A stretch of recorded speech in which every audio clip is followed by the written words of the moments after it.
कि स्पर्म जो है ये पर डे बनते रहता है लाखों की संख्या में। ये जो है रुकने वाला सिस्टम नहीं है, ये बनते रहता है, ठीक है। और बनते रहता है तो इसका मतलब ये नहीं है कि इसको जो है पानी की तरह बर्बाद करते रहना है, बिल्कुल भी इसको क्या करना है, बर्बाद नहीं करना है। एंड सिचुएशंस क्या हो जाते हैं, फैमिली में गड़बड़ा जाते हैं और अपने को क्या होता है, कंफर्म करना पड़ता है कि ये बच्चे जो है आखिर है किसके, ठीक है। तो इसके लिए अपने को क्या करना पड़ता है, डीएनए टेस्ट करवाना पड़ता है। और जब हम अनुवांशिक टेस्ट होता है और जब वहां पे हम क्या कराते हैं, टेस्ट कराते हैं, तो अपने जो है क्या करता है, हाँ, यानी कि स्पर्म का, यानी कि उसके जो है पेरेंट्स से जो है क्या निकालेंगे, स्पर्म्स निकालेंगे और उसके यानी कि डीएनए निकालेंगे और डीएनए से पता करवाएंगे कि ये आखिर है किसके पुत्र, किसके संतान है ना, ठीक है। तो इसे केवल माइक्रोस्कोप से ही देखा जा सकता है। So everyone, good morning. So कैसे हैं आप सभी? आई होप कि आप सभी अच्छे होंगे, मस्त होंगे, स्वस्थ होंगे और अच्छे से पढ़ाई कर रहे होंगे।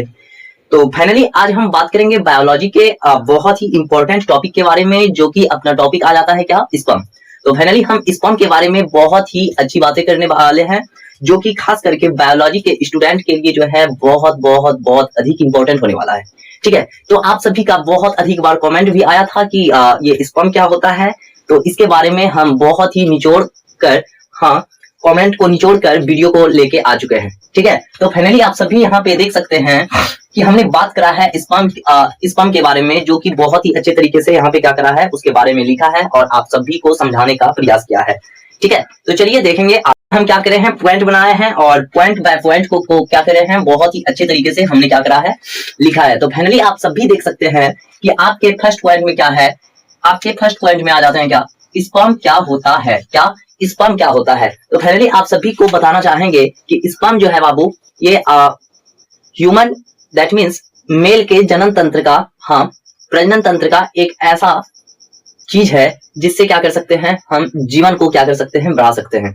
यदि स्पर्म खत्म हो जाए तो ये सृष्टि चल पाना पॉसिबल नहीं है, ठीक है। तो स्पर्म क्या होता है, तो फाइनली हम सबसे पहले डिफिनेशंस के माध्यम से समझेंगे कि ये एक्चुअली में होता क्या है और इसके डायग्राम के बारे में भी देखेंगे। इसका डायग्राम जो है बाबू, हम यदि सिंपली समझाने के लिए हम बोले तो कुछ इस तरीके से होता है और इसमें जो है 3 पार्ट होते हैं। स्पर्म का 3 पार्ट होता है, जो कि कुछ इस तरीके से देखने में लगता है, ठीक है।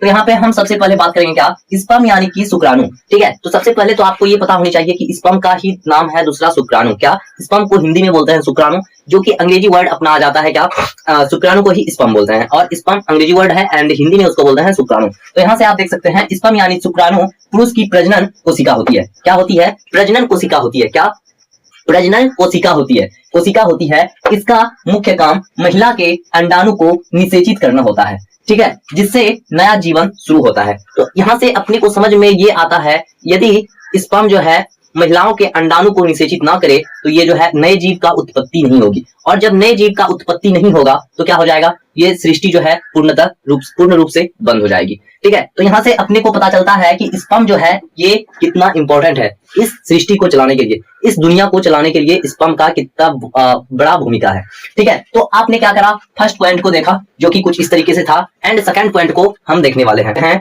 जो कि आपका सेकंड पॉइंट में क्या जाते हैं, स्पर्म कहाँ बनता है, ठीक है। तो स्पर्म बनता कहाँ है और कैसे बनता है उसके बारे में हम देखेंगे, और जैसे जैसे आगे चलते जाएंगे आपको डिटेल में समझ में आ जाएगा, है ना। तो यहाँ पे आप देख सकते हैं स्पर्म का निर्माण पुरुष के शरीर में अंडकोश, जिसको बोलते हैं अंडकोश को क्या, टेस्टिस, क्या बोलते हैं बाबू, टेस्टिस में होता है। यहाँ रोज लाखों स्पर्म बनते रहते हैं। तो इससे पता क्या चलता है कि मेल के, हाँ, बॉडी में एक टेस्टिस नाम का कोई अंग है, क्या है, ऑर्गन है, जहां पे क्या होता है, स्पर्म क्या रहता है, बनते रहता है। और कैसे बनता है बाबू, तो ये जो है लाखों की संख्या में पर डे बनते रहता है, यानी कि एक दिन में जो है लाखों करोड़ों की संख्या में बनते रहता है।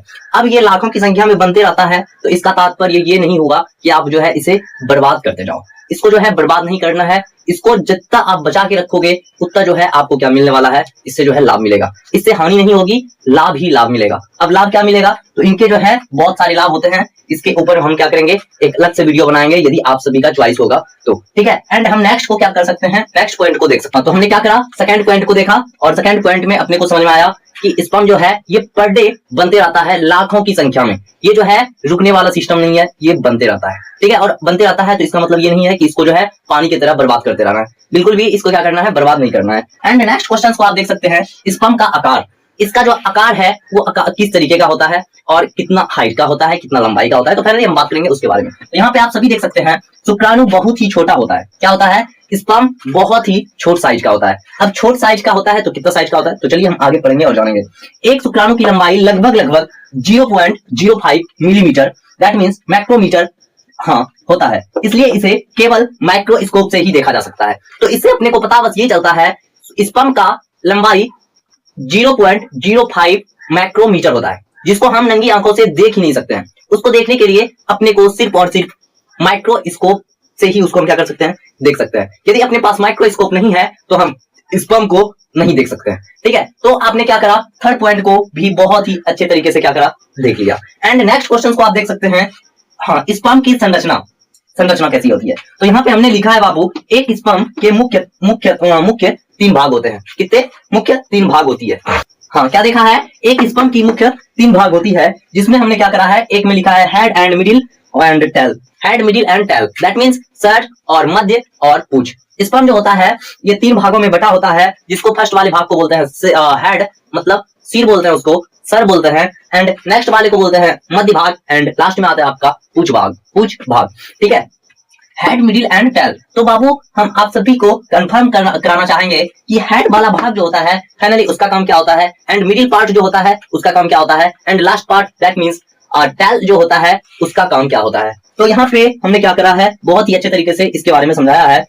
हेड पार्ट जो होता है बाबू, इसमें क्या है, देखिए इसमें अनुवांशिक की जानकारी रहती है। क्या? इसी में अनुवांशिक की जानकारी रहते हैं कि ये जो बच्चे हैं ये है किसके। यदि कभी कभी सिचुएशंस क्या हो जाते हैं, फैमिली में गड़बड़ा जाते हैं और अपने को क्या होता है, कंफर्म करना पड़ता है कि ये बच्चे जो है आखिर है किसके। ठीक है, तो इसके लिए अपने को क्या करना पड़ता है, डीएनए टेस्ट करवाना पड़ता है। और जब हम अनुवांशिक टेस्ट होता है और जब वहां पे हम क्या कराते हैं, टेस्ट कराते हैं, तो अपने जो है क्या करता है, यानी कि स्पर्म का, यानी कि उसके जो है पेरेंट्स से जो है क्या निकालेंगे, स्पर्म्स निकालेंगे और उसके यानी कि डीएनए निकालेंगे और डीएनए से पता करवाएंगे कि ये आखिर है किसके पुत्र, किसके संतान है ना। ठीक है, तो यहाँ पे क्या होता है, अनुवांशिक की जानकारी होती है। कहाँ पे? तो स्पर्म के हेड वाले पार्ट में अनुवांशिक की जानकारी होती है। एंड मिडिल पार्ट में बाबू ये क्या होता है, तो आप सभी यहाँ पे देख सकते हैं, ये जो है ऊर्जा देता है। क्या देता है? ऊर्जा देता है स्पर्म को तैरने के लिए। स्पर्म को तैरने के लिए क्या देता है? ऊर्जा देता है। अब बोलेगा कि स्पर्म तैरता कहाँ है, तो फाइनली स्पर्म जो है बाबू ये तैरता है, यानी कि गर्भाशय में। गर्भाशय का चित्र कुछ इस तरीके से होता है। यहाँ से जो है क्या होता है, यहाँ पे अंडे बनते हैं, एंड इसको हम क्या बोलते हैं, फैलोपियन ट्यूब बोलते हैं। यहाँ पे भी एक अंडे बनते हैं, एक नहीं बहुत सारे। एंड ये हो गया आपका क्या, ग्रीवा द्वार हो गया, एंड ये हो गया आपका योनि। यहाँ से क्या होते हैं, स्पर्म जो है इसमें तैरते हुए जाते हैं। क्या होते हैं? स्पर्म तैरते हुए जाते हैं, एंड क्या होते हैं ये, निषेचित करते हैं। ये जो है तैरते हुए जाते हैं। अब देखिए यहाँ पे थर्ड पॉइंट है, यहाँ पे जो स्पर्म है, फर्स्ट वाले पार्ट का काम क्या है, हेड पार्ट का है अनुवांशिक की जानकारी देना, एंड मिडिल का होता है ऊर्जा देना। ऊर्जा रहेगा तभी स्पर्म जो है तैर सकता है, एंड वो तैर पाएंगे नहीं। नेक्स्ट को देख सकते हैं टेल। टेल में क्या बोल रहा है, यहाँ पे आप फाइनली देख सकते हैं, टेल का काम है फाइनली क्या करना, तैरने में काम करता है। पूंछ जो है तैरने में काम करता है। जैसे में आप सभी देखे होंगे, पतंग जब उड़ता है तो बिना पूंछ का बहुत अधिक नहीं उड़ सकता है, और जौन वाले पतंग में पूंछ होता है वो बहुत ही अच्छे तरीके से उड़ सकते हैं। तो इसलिए यहाँ पे पूंछ का काम क्या होता है, उसको जो है तैरने में मदद करती है। एंड नेक्स्ट को आप देख सकते हैं, ये तैरने में मदद करती है। एंड मिडिल पार्ट का काम है क्या, ये ऊर्जा देते हैं। और हेड पार्ट का क्या काम है, हेड पार्ट का काम है अनुवांशिक की जानकारी देना। एंड उसमें एक और चीज छिपा हुआ रहता है जिसको बोलते हैं एक्रोसोम्स। एंड उसका काम होता है अंडे के दरवाजे, दैट मींस परत, मोटी परत को, जो स्ट्रॉन्ग परत वहां पे होता है उसको क्या करना, तोड़ना। जब वो तोड़ देते हैं तभी जो है अंडे निषेचित कर पाते हैं, दैट मींस फर्टिलाइज कर पाते हैं। और जब फर्टिलाइज करेंगे तभी जो है एम्ब्रियो का क्या होंगे, वहां से निर्माण होंगे। तो फाइनली हमने क्या करा है, इतने सारी चीज को बहुत ही अच्छे तरीके से देख लिया है। तो फाइनली आप सभी को यदि वीडियो पसंद आया तो प्लीज वीडियो को लाइक कर दें। एंड इसके बारे में और भी डीप में जाके अच्छे चीजों को जानना चाहेंगे तो प्लीज आप सभी क्या करेंगे, कमेंट करेंगे। उसके लिए हम एक अलग से वीडियो बनाएंगे और आप सभी को समझाने का वहां पे बहुत ही अच्छे तरीके से समझाएंगे। ठीक है, तो चलिए मिलते हैं नेक्स्ट वीडियो में, तब तक के लिए जय हिंद, वंदे मातरम।